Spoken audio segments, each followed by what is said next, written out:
Hello, everyone. A very big welcome to the newest edition of the Earth Engine User Meetup. This is our first meetup this year, and we're really excited to have you join us. So my name is Sabrina Zito. I am a geospatial consultant based in the area of Munich, Germany. And we welcome anyone who's an Earth Engine user to our meetups to share their work and also to get to know other Earth Engine users and ask questions about how they do what they do. So today's slides will be available at the link you see on the screen. So it's at bit.ly/EUM_25 Gen 2023. So that's the link you can click on to get to these slides.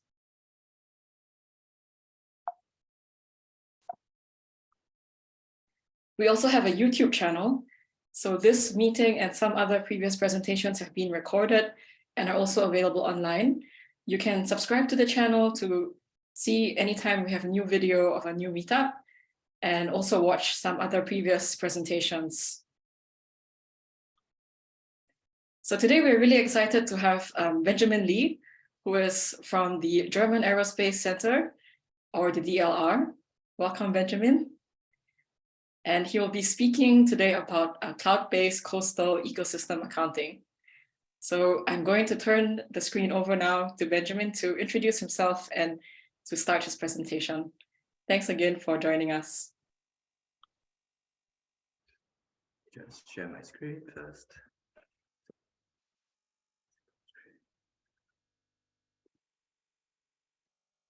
So everyone see my screen? Great. Looks great. Fantastic. So what's on? So hi everyone, I'm Benjamin. I'm from the German Aerospace Center and also part of the project Global Seagrass Watch. So what we do for our project is to try to do our part to help to conserve and protect our environment and ecosystems and so on through contributing to coastal ecosystem services. But what does that mean, and how does that relate to Google Earth Engine? This is what we'll be sharing today in our presentation. So in terms of ecosystem accounting in a nutshell, I refer to the definition by the UN Systems of Environmental Ecosystem Accounting in 2021. So what it essentially is an integrated, comprehensive statistical framework for organizing data about natural ecosystems, their ecosystem services, their changes, linking this information to economic and human activity. In a nutshell, if you could compress it to simply meaning to relate ecosystem in a way that can be understood and quantified by the people, policymakers, as well as government and decision makers through very standardized economic means. So essentially ecosystem services evaluation. How remote sensing in general comes into play is that for ecosystem service accounting to be accurate or for it to be accountable or scaled up, it needs to be spatially explicit. And what this means is you need to know the ecosystem, how large the ecosystem is, where the ecosystems are, what's the area, and that's the extent. And it's not only just that simply you know where they are and how they are. The conditions and what some of the interactions spatially as well. For example, if a certain ecosystem like a seagrass is next to a riverbed, for example, there are influences between this riverbeds and this seagrass and whatsoever not. And all these interactions form a larger biophysical model, and this will in turn fit itself into the calculations for the ecosystem service accounting, which can then be used by the people to do all the policy and decision-making based stuff. If not, their information is incomplete. And whatever that you calculate from this is going to be skewed, or it's going to be maybe over and underestimated. It's not the best. And it's what we are trying to avoid. At the end of the day, what we're trying to do is make it as data-driven as possible. And it's why in order to feed all this information in, remote sensing is very important. And with remote sensing coming in, Google Earth Engine will be able to come in. So there are quite a few coastal ecosystems around the whole world. For example, in the tropics, you have the coral reef, seagrass, as well as the mangroves. While in the more temperate regions, because of energetic reasons and also because of ecological reasons, mangroves are less present in them. You're more likely to get salt marshes, and you also be getting kelps as well instead of corals. And what we do know at the end of the day is what we call known unknowns. When it comes to mapping and when it comes to doing this kind of ecosystem services, we currently know that for the world's greatest hotspots of coastal areas, for example, in the Coral Triangle and whatsoever not, there's still a lack of data set available for quite a few of the coastal ecosystem services, or in Africa, for example. And these gaps need to be plugged in, because without them, you won't be able to calculate or even estimate what are the ecosystem services or blue carbon, for example, how much do they have and how much they own. And you may or may not be walking in saying, oh, we do not know this number. We have to move forward and make a decision, and you are losing things that you do not know. Unfortunately, there's not a single scalable coastal ecosystem assessment framework in sight. We have different frameworks and whatsoever not, and this is something that we still have to work towards all together to form a singular system, or at least a system that is standardized and comparable across different areas. Even among calculating coastal ecosystem services, there are uncertainties involved, errors involved, plus error bars, plus minus, for all the statistical fluctuations and all the standard deviations and mean and whatsoever not. There are also fluxes, change detection, and losses that are also not exactly included. To some extent, you always have an estimate and it wouldn't be the exact. But if it's good enough, or it's as representative as possible, it's the best possible. Only 18% of our coastal ecosystems are under protection, and this is something which we hope to improve along the way by showcasing how coastal ecosystems, for example, are very valuable in certain manner. And if you were to not protect them, you lose out this amount of money which you have to input in through, for example, human-based engineering, which is not exactly as efficient. It may not cover everything, and you are doing redundant work. You are essentially reinventing the whole wheel again. So if that's the case, why not just protect the coastal ecosystem services? And finally, even with all these multilateral agreements and whatsoever not, tracking of the progress is pretty problematic. And this is where coastal ecosystem services, remote sensing, can come to play, because monitoring is one of remote sensing's best strengths. So we asked the question, why seagrasses?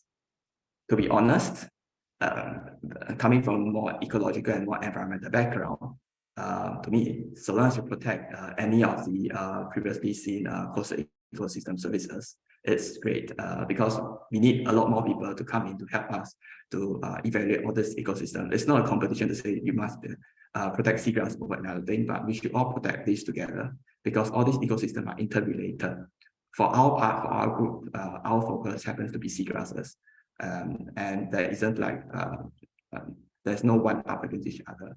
But that said, since we are working on seagrasses, we would like to share with you a bit more about the strength of the seagrasses and what are the vulnerabilities, and why is it that you should stop and have a look at this ecosystem that usually doesn't really seem very significant. It looks really small. Most of them are really short, except some of the taller ones. Why you should protect this very simple-looking ecosystem. So seagrasses provide many ecosystem services. In particular, what we would like to highlight today is the fact that they provide coastal protection to more than 100 million people around the world. And for example, they are able to reduce tidal height of between 25 to 50%. About 20% of the global fisheries are supported by seagrasses or seagrass habitat.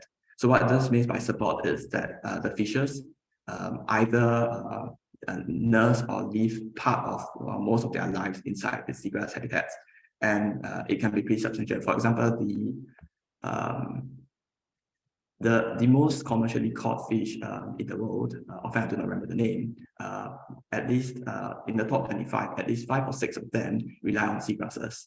Or for example, in the Mediterranean, seagrass habitats only occupy about 2% of the whole surface area of the Mediterranean Sea, but about 30 to even 40% of the catches are fishes that rely on seagrasses. And you look at all these numbers, it shows that if you want to look into food security, you need to look to protect your seagrasses. And finally, the one that I'd like to highlight last but not least is what is recently getting more and more popular recently in terms of carbon accounting or blue carbon. About 18% of the annual oceanic carbon is sequestered by seagrasses. And that is itself, it paints a picture. If you want to look towards trying to mitigate climate change, for example, we could also look at this as a form of nature-based solution. Unfortunately, seagrasses are being lost at a substantially high rate over the past century. So this was highlighted in a study by Waycott et al. In 2009. So you see the figures on the right. What you do notice is a substantial lack of data sets in Southeast Asia, for example, or in Africa, or in different parts of South America. And then she was flagging out that even as we are facing known losses throughout the whole past century in the North American states or the European states, there's a lot of other areas which we do not know what we are losing. And what this means is that we are actually losing more than we realized. And 10 years later, during 2021, she did another study, this time trying to cover the timeline all the way up to 2010 and beyond with the additional data set. And as you can see in the bottom graph, in different parts of the region, we are still having a decreasing trend of seagrass areas in pretty much quite a few of them. And it's something that we hope to arrest, or we hope to at least bring this up to the public awareness, such that people will start looking at, oh, we are losing this, and this is helping us a lot. At the very least, perhaps we could account for it. And with this accounting, perhaps we could make them realize what they are losing, something valuable, and hopefully get them to stop and think about it and include them in the protection. And for that, this is where remote sensing, since we are all in the field of remote sensing, we have to look at how remote sensing works. And when it comes to seagrasses, in particular, it is slightly different from remote sensing, usually aquatic remote sensing or coastal remote sensing. So in what way is it different from the standard terrestrial remote sensing or land surface remote sensing that we know about? So the first things first, when it comes to aquatic remote sensing, you can look at either the water column or the seabed, the bottom reflectance. And since seagrasses grow at the bottom of the sea, for us, for this particular study, we are looking at the bottom of water reflectance in the seabed. And what this means for us, if you are looking at the bottom of the water, you have to contend with all the different effects in the water itself. For example, the surface air to water interaction. When light moves from the atmosphere into the water column, which itself is another atmosphere that affects light, this has an effect on the light. This has an effect on the spectral values. When light is reflected on the surface of the sea, because of this causes some sort of merger of light, or at least the brightening or darkening of different areas, causing sun peak effect. That also changes the spectra and also causes certain of the seawater column or even the seabed reflectances to be lost. Or when there is electromagnetic absorption or backscattering inside the water, all these slight changes do affect the spectra that you see underwater. Or water turbidity is as good as clouds. If the water is turbid, you're not able to see it. It's just it's a second cloud over land again. But we have to contend with this as well in water. And with all these different considerations, aquatic remote sensing tend to be slightly more challenging. There have been quite a few models that rely on semi-analytical or semi-physical accounting in terms of equation in order to try to work things out. But for those models, they end up being really, really computationally heavy, computationally complex. They will end up in inversion, which is also pretty expensive. They have to reiterate and keep trying to balance out the different results and whatsoever not. So with regards to the computational heavy aspect, as we all know, Google Earth Engine with its cloud computational power, we are able to harness their servers to do very large scale or very heavy computational classifications or computing. And it's also why we have partially we have decided to rely our computational work on Google Earth Engine rather than the conventional local computational drive. It's also a bit challenging though, because we have mentioned so much about the inversion, for example, or the slightly more complicated way of trying to work into to try to get all the reflectances. Unfortunately, for Google Earth Engine, it's very sequential, or it's a more forward-based modeling rather than a more inversion-based stuff. The inversion is probably like more towards deep learning, where you can do all the different epochs and whatsoever not. So with that, we have to adapt our codes, or at least our framework, in a way that allows us to still be able to harness Google Earth Engine's method. And how we do so, as you can see on the screen, we merge we exploit the computational power of Google Earth Engine, all their data sets, their assets that are already out there. We combine them with machine learning methods and framework, and using our big reference data set, we produce the product on the right, the spatially explicit ecosystem service extent. And with that, we can also get the ecosystem service condition and services, for example, blue carbon. And finally, we're also currently working to develop public surveys, probabilities, and uncertainty. So what this does is it will provide the decision makers a map of probability that shows, okay, these are the areas where we are likely to say that our estimates are correct or our classifications are correct. So you can say that a seagrass here is a seagrass here. While for this other area where it's a bit more complicated, perhaps with turbidity, we will say that yes, there might be a seagrass here, but you might need to be a bit more careful with data sets. And all this knowledge, all this information would feed into the policies and will give them a better idea of what they're deciding, what they're choosing. So in regard to our coding framework, so I mentioned previously that it's a very linear method. While the exact codes are unfortunately, I cannot really share them directly.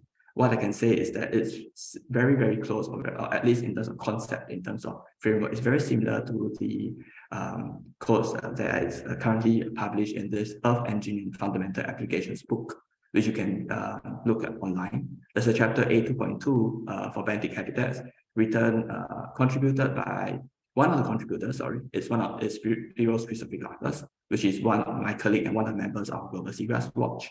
So our framework do not differ very much from this concept. With regards to the workflow,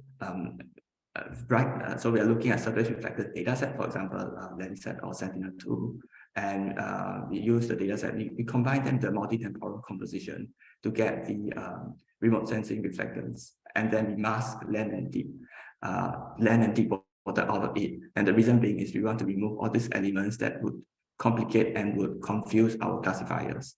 So we do work with depth invariant index as well for places where especially we cannot get any bathymetric data. And this is a very, very pragmatic approach in face of lack of auxiliary data set.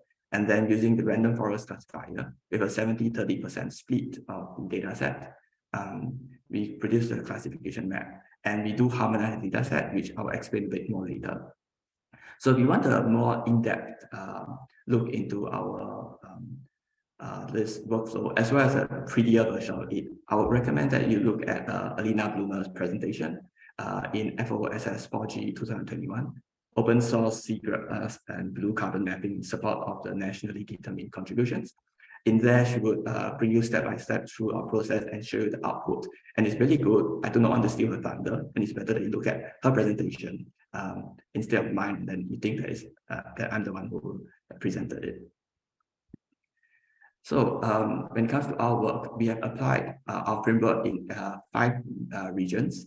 Of the 3 of the regions use Sentinel-2 data sets, and they're being published in peer-reviewed articles. We have 2 other regions, Seychelles and Indonesia, where it's currently work in progress. We are experimenting with using NICFI PlanetScope dataset to produce seagrass maps. So some of you might be familiar with the NICFI dataset, and you might notice that it's supposed to be a terrestrial dataset, and therefore the correction might not be as accurate for aquatic dataset. We know that, and it's the whole reason why we are experimenting with this, and we are pushing the boundaries of free datasets. Because short of using NICFI dataset, short of using Sentinel-2 dataset, when it comes to aquatic remote sensing, they tend to be quite a bit of a challenge, which I will share with you a bit later. In terms of Google Earth Engine, what it allowed us to do is it allowed us to use a lot of images to create our multi-temporal composite so that our results are stable, and it allows us to make the best possible estimate of the areas. For example, thousands and thousands of images used over a range of time, for example, 2015 to 2019, allowing us to use very different reference data sets and still run our different random forest probabilities to get an accuracy, overall accuracy of at least 70%, which is really, really good for a regional type of study. If you, I will cover this a bit more in detail in the next slides. So we start off with the pan-Mediterranean seagrass mapping. So this is a project which I am one of the researchers and one of the main coders for this project. So what is interesting about this project is that it was a step up from the previous study that was done by our project manager, Dimos Triganos. So what he did during his PhD was to try to map out all the seagrasses of Greece using Google Earth Engine, using 1 month of Google Earth Engine dataset.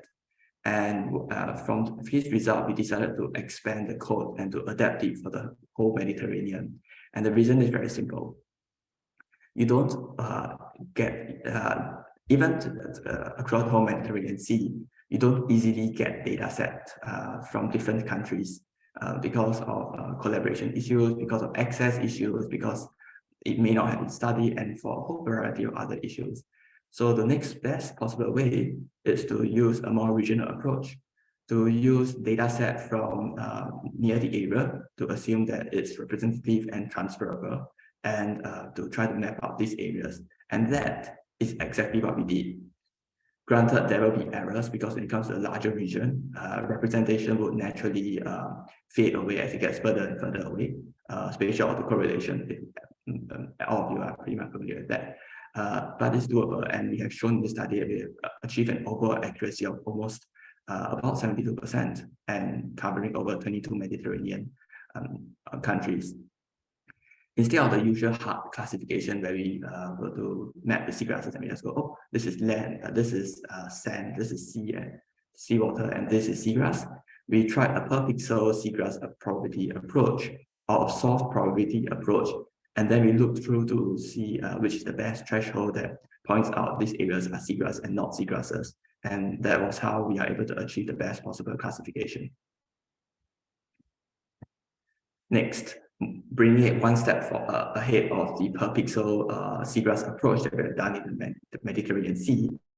In East Africa, my colleague Abi Putri Patiri did classification across 4 different East African countries. Tanzania, Mozambique, Madagascar, and I forgot the last country that was. Anyway, moving on. Okay, not it.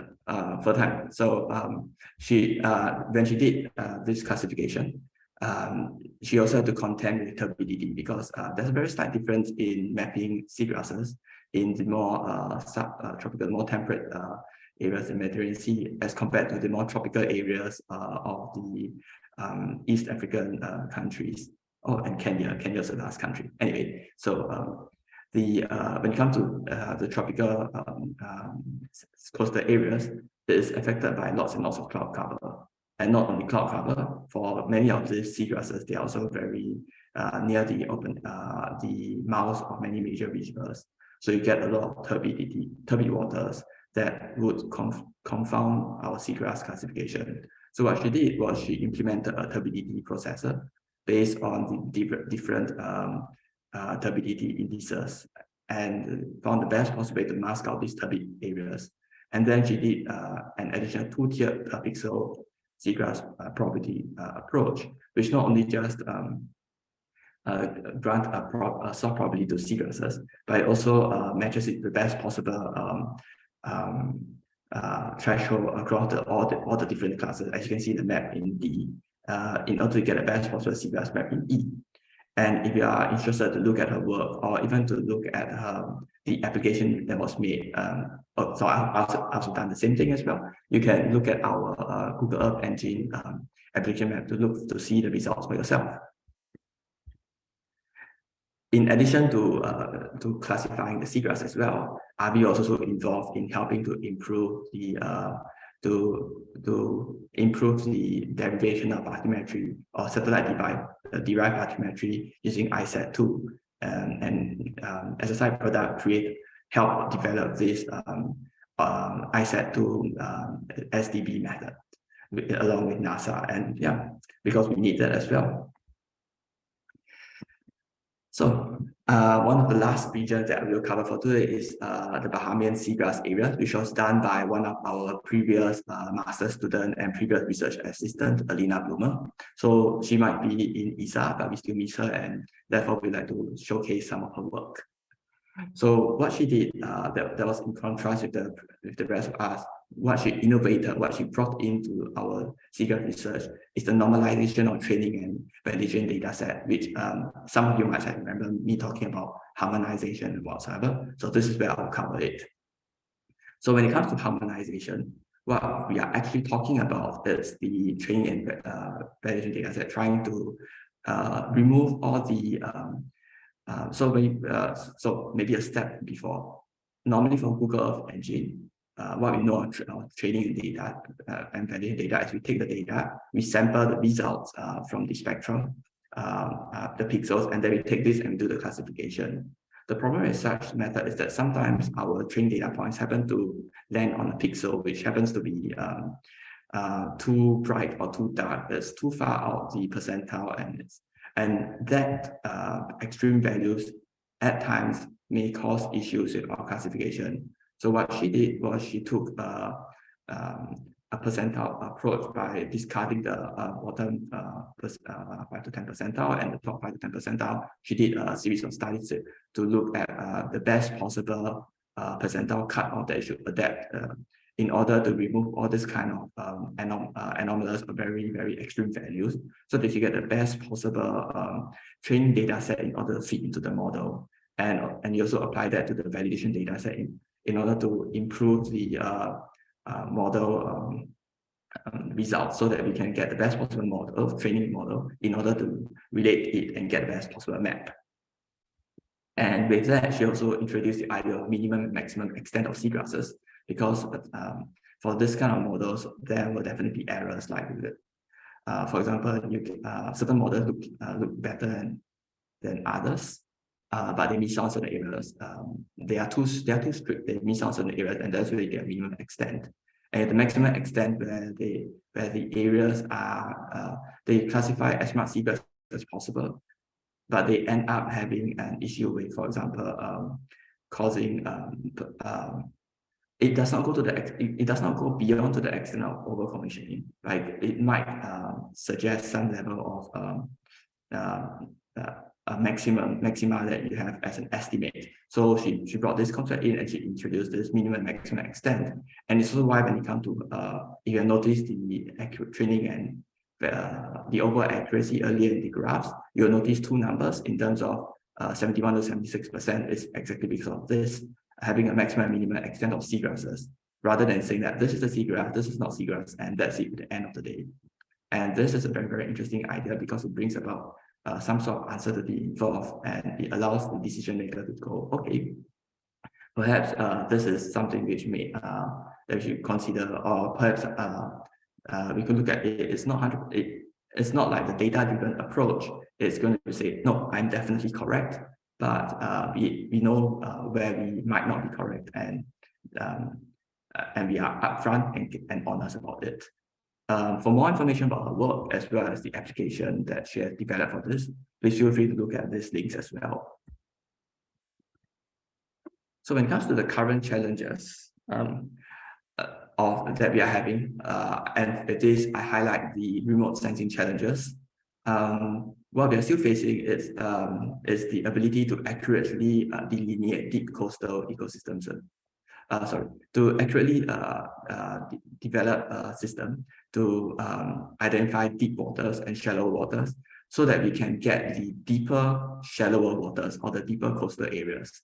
So the reason why this is so is because for most of the coastal mapping project, we read many of the studies, it will cut off at like 15 meters, for example, for Allen Coral Atlas, or even up to 25 meters. And beyond that, they'll just say it's too deep, it's too dark, we have to discard away. So what we are hoping to work on is to say, perhaps there might still be some chance to salvage all of these deeper seagrasses, which will never ever be accounted for if we will discard them.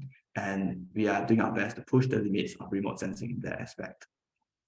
Let's say, since we are using a multi-temporal approach, there will be challenging in terms of scalability. Like, for example, you see in the map of Indonesia, with all the different scan lines, there will naturally be very, very different, slight minimal differences in the spectra, the reflectance, which need to be normalized and corrected. And even within the scan, the flight path, as you can see in some of the maps, there will be sun peak effects. There will even be slight spectral differences because of the capture angles from one end of the flight path to the other flight path.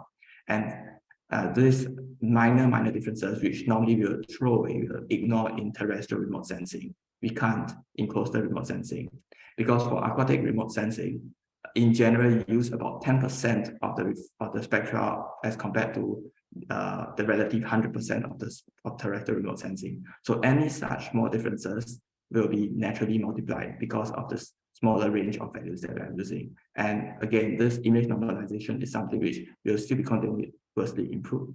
We'll still be working to continuously improve and try to make the best of the results. One of the things that we have also done, they also found out as we are working on this kind of big data satellite research and mapping of seagrasses, is that there's lack of this kind of data fusion that is very, very specific for coastal remote sensing, not to mention seagrass remote sensing, or even fit for purpose reference data set that are more remote sensing friendly, rather than go, oh, let's look into GB, for example, and pull off as much data set as you get from GB, or let's pull it out from another data set and try to pre-process it into something that's remote sensing friendly. And often at times, if you just pull this kind of data sets, you don't realize that there are certain issues with it that is not 100% compatible with remote sensing data set. For example, spatial autocorrelation, or having tracked data sets where your results are definitely biased towards where the surveyor tracked because they work a certain manner or so on, or they are the points between the tracks are too close to each other. You have a point of sand and a point of seagrass, and another point of seagrass, like 0.3 meters apart. It's just way too finely resolved for the current remote sensing resolution that is open to the public. So these are the things that we have to look into, we have to also clean up with. And we also need to consider as we are continuously mapping to get the best possible results. And finally, there's a lack of national and regional specific data sets.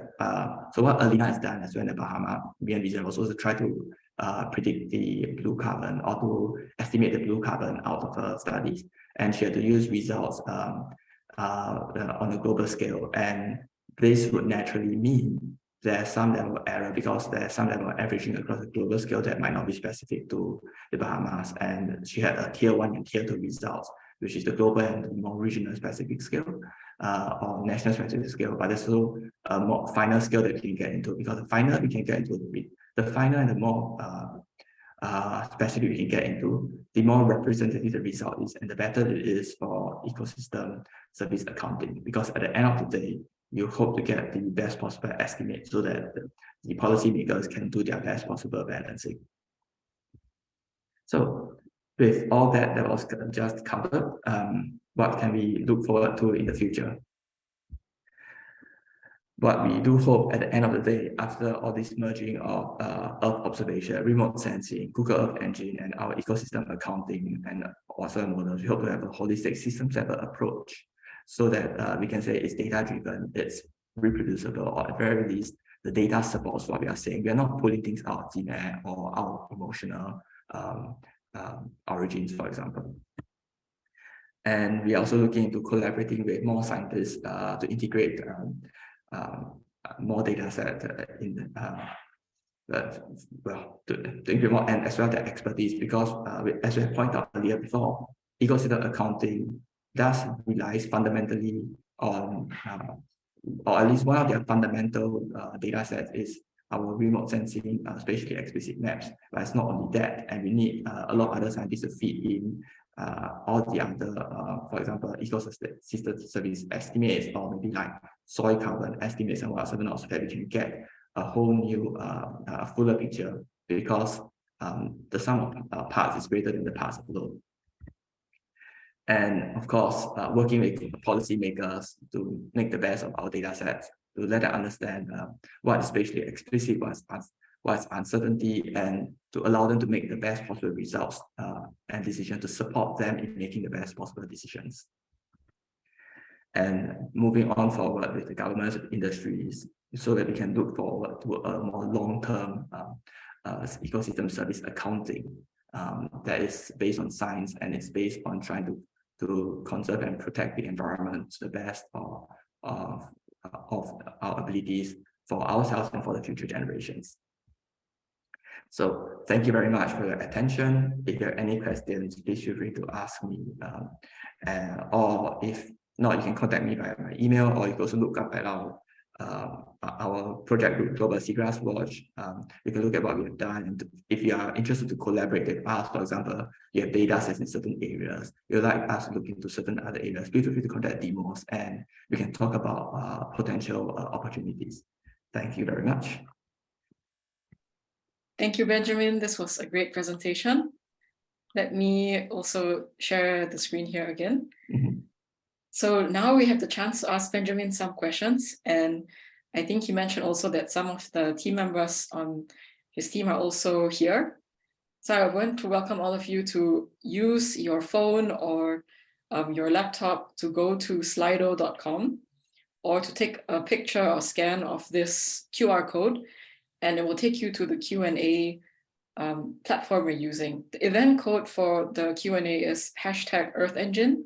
So if you go to slido.com, you use #EarthEngine, it will take you to this screen. So just to get everyone warmed up to asking questions, I'm curious to hear where are people joining us from today. So feel free to type in your country, where you're calling from or joining from. So far, Germany, Italy, we have several people from Canada, Netherlands, Switzerland. Nice mix of people from different parts of the world. Great. So it looks like Germany, Netherlands, and Canada are the biggest 3 countries here. So I'm going to now open up the Q&A. So once again, feel free to type a question and we will be able to answer it live here. So as we're waiting for questions to come in, maybe I can, oh, okay, there's a question already. Awesome. So first question, how can you distinguish between seagrass and phytoplankton? So that is a very good question. When it comes to phytoplankton, it's probably what Aquatic Remote Center look at in terms of chlorophyll A, or in terms of the chlorophylls that are floating the water column. So that is somewhat similar to, so it's not exactly the same, but it's similar to turbidity. And it's also why turbid waters are an issue in general for aquatic remote sensing across the board. It causes, when we do chlorophyll A concentration estimates, this is a very big problem. So in terms of seagrass and phytoplankton, the difference as well is also, one is at the bottom of the sea. So it tends to be a lot darker. For example, seagrasses tend to be a lot more dark green, a bit more almost dark brown, depending on their actual color. While so again, this is going to be very complicated. I'm going to oversimplify to say that you can kind of think of phytoplankton as being like floating on the surface, and therefore you can see it as greener. But this steps into the whole topic of ocean water color, and that on its own have lots of research for over 30 years, and they are still trying to iron out the best possible way to use color, to use hue to differentiate between all the different water types, and it links in that to phytoplanktons, for example, on the surface, or seagrasses at the bottom, and how their spectral are different because of the interaction of light. As you get deeper and deeper, you lose more color of a certain spectrum, and therefore it does not look as green as what you think it is. Okay, that's definitely very interesting. The next question here is about the Allen Coral Atlas. Can you share a bit about how you use it or how you can use it? So what Allen Coral Atlas did is that they use their set of they use a series of combination of like object-based method as well as a lot of rules-based method in order to try to get the best possible prediction of seagrass areas. And naturally it has its own limitations because it's not always transferable across the world because of different environmental conditions. What is interesting about it is that, as we mentioned about achieving all this kind of stuff, you need to be careful with the data that you input into it. Nonetheless, if the data is already there, or it allows us to make initial estimates, like for areas of Allen Coral Atlas, so you know that it's definitely seagrass areas, why do you want to redraw your seagrass points again when you could borrow some of their products and their data set? You could build on their data set to make a better estimate on a more local or more regional scale. And this is where it comes in. For example, Alina's work, she brought in some of the training data set came from Allen Coral Atlas. Alina, correct me if I'm wrong. I mean, I know you're here. Yeah, that is what we do to build on with the existing data set rather than to say, oh, well, we might do it better than them and totally ignore them. And that would be hubris. Okay, so I made Alina a co-host. So if you would like to mention anything, you can now unmute yourself and add to the conversation if you like, Alina. Yeah, okay, so we have someone who says that you did a great presentation. So thank you again, Benjamin. And another one who said great presentation. You mentioned issues with multi-temporal analytics and deep water seagrass remote sensing. Any efforts to dealing with this? So personally, my first paper was to try to look into separating between deep waters and shallow waters using ocean watercolor. It's, how should I say? There is some success in that path, but it's not 100% as good as what I would hope to be because of the slight variance in hue or in hue color or hue angle across the different areas, actually across the larger regions. We also tried very different methods, like the simplest, putting in shallow and deep water training points and then trying to use a machine learning model to classify and remove these areas. Again, it's hit and miss at times. At times it's really good. In certain waters, in certain areas, for example, in the Bahamas, it's fantastic. In other areas where the water color is a bit more complicated or a bit more messy, and perhaps darker, or you get very deep seagrasses where, because they are really deep, their spectra is being affected. Much of their spectra is lost into the water column, so they look really dark, and it's very similar, but still not the same as deep water areas. So these are also areas which would be easily misclassified, both with my hue method as well as with the machine learning method. And it's something that we are still trying to push on, and we are still currently working. It's not perfect as we hope it is, but it's something that we're working on. With regards to multi-temporal analytics, so what I didn't mention was that in certain areas, for example in the Seychelles, what's a more interesting point is that until 2020, ESA did not realize that the middle part of Seychelles had some land. So in terms of that whole flight path, they didn't preserve any data set. And with that, you lose a lot of data. You only have data from 2021 onwards from that certain particular central part of the Seychelles because of this kind of issues. And what it would mean for multi-temporal composite is very simple. No data, no way to composite. There's also a lot more trickier issues. For example, clouds. For example, cloud cover is always a very big issue in tropical areas. Like for example, in my country, in Singapore, 75% of the time there's cloud above Singapore. There have been certain years where I've even composite images, annual composites using Landsat 8. There are certain years where there are missing pixels in an annual composite for a country as small as Singapore, simply because of cloud. And it's a challenge that we'll always be fighting with. It's a challenge which all remote sensors will be fighting with. And it's something that we are all dealing with together as the best that we can.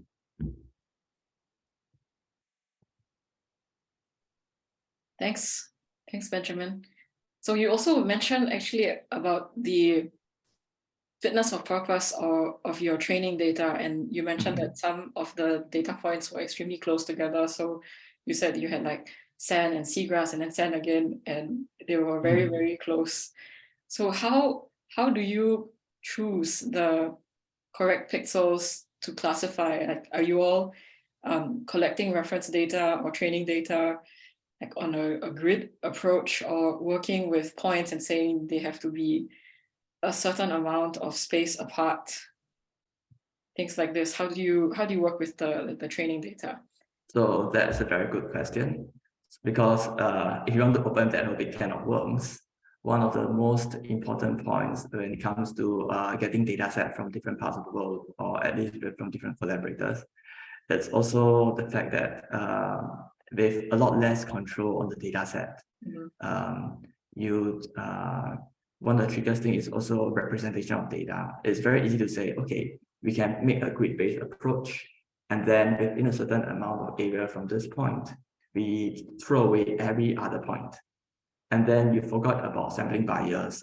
For example, in researchers who decide, oh, when you get more seagrass areas, and there might be a slight bias towards having more seagrass points, and you end up throwing out every other point. If you do not care about these kind of things, you will end up having like mostly seagrass points and wondering what is going on. And this is where you need to balance to look, okay, you might need to separate out the certain points. You might need to have points which might be a bit close to each other, but you want to preserve some of the classes or some of the data points that you need to have in order to train the classes. For points that we have that are too close to each other, for example, more than 1 point per pixel. So what we do is a mode-based approach. We take a mode and then we determine it based on the label that is the most label for that particular pixel. It's not great at times, but more or less it's a statistical method. It can be reproduced again, and most of the time it works. Thanks.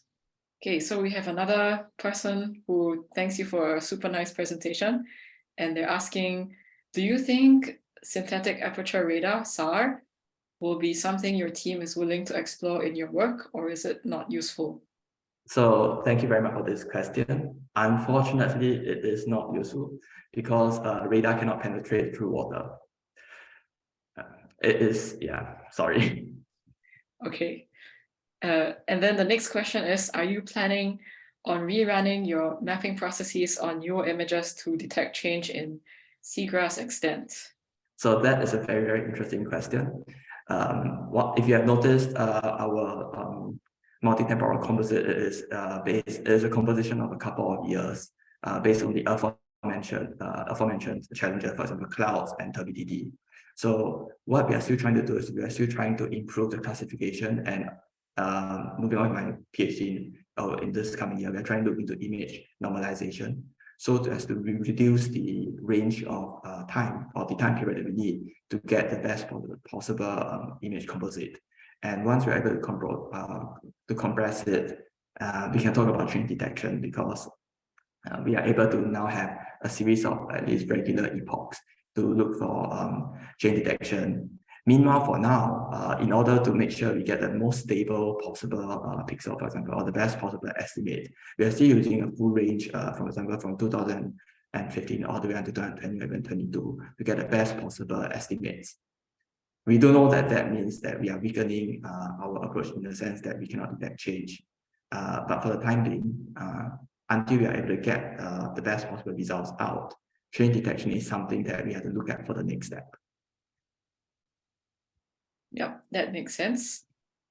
Okay, so it looks like that was the last question for now. Are there any other questions from the group? Please add them to the Slido.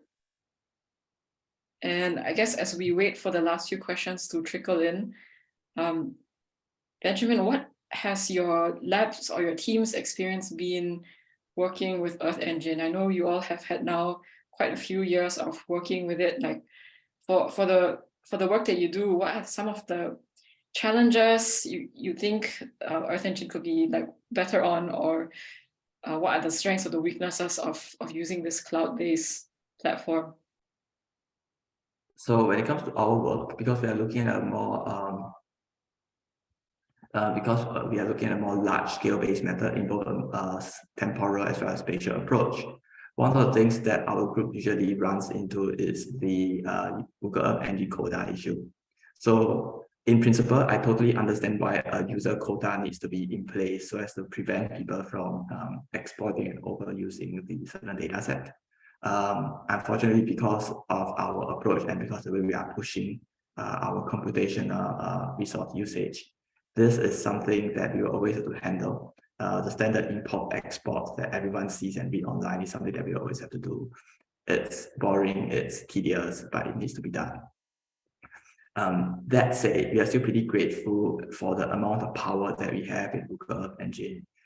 Because I've tried things like inversion, or I've tried things on like R, on Python, or something. It's really, really powerful. For example, I've used the Google Earth Engine Python API in order to use Aquatic to do an image correction for one image. It's really great. It looks really, really good. But when you try to feed it back again to Google Earth Engine, you realize there's so much asset space, so much memory that you need to use that is just not feasible on a large scale. You can run for a small scale classification for certain areas, but it ends up being really, really manual. As compared to Google Earth Engine, where you do lose some finer level of control if you are doing such a broad scale method in this way. But the trade-off with that is that, or the plus point that you get is you're able to do things on a larger scale, on a faster, and you're able to produce results out faster than someone who is always focused on small areas.